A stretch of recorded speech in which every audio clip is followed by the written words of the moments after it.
Добрый день, дорогие друзья!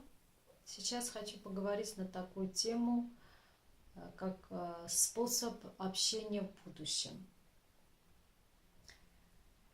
Я об этом даже знала в детстве. Я знала о том, что мы способны общаться посредством мыслей, без слов.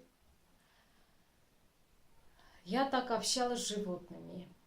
Мы жили в собственном доме в Армении, в городе Сиване.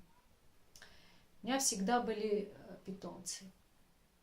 Кошки, собаки, ежики, даже дикие лисы, песцы были, голуби. Голуби – это вообще любовь в моей жизни. Коты, собаки. Я столько трагедий переживала, когда кто-то из них болел или умирал. Так вот, я даже помню, что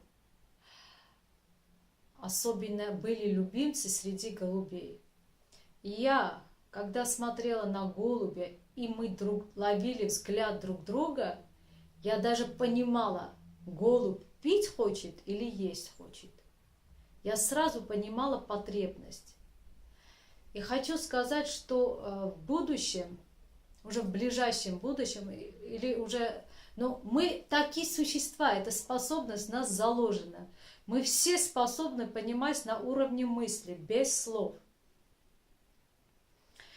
И получается, вот по моим представлениям, чем дальше, тем больше у нас будут эти способности развиваться, и мы сможем общаться друг с другом посредством мыслей.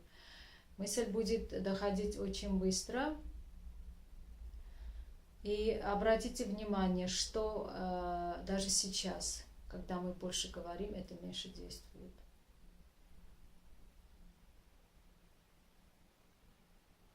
Такой пример, когда новорожденный ребенок, он совершенно слова не произносит, но мы когда берем на руки, мы полностью, если чувствительны, полностью понимаем его потребности.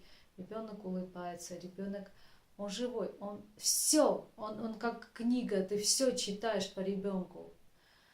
И поэтому даже сейчас иногда мы говорим 5 раз больше, чем надо.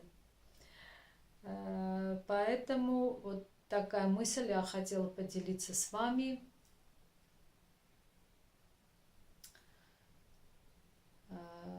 Дойдя до такого уровня общения, нам всем станет еще лучше, еще легче. Представляете, мы ходим и вообще и не говорим, и с детьми не говорим. Но у нас такое неравнодушное состояние, а божественно удовлетворенное состояние. Вот таково, я вижу наше будущее таковым. И желаю нам в таком виде общения чувствовать всегда удовлетворенность и позитивный настрой. Благодарю за внимание.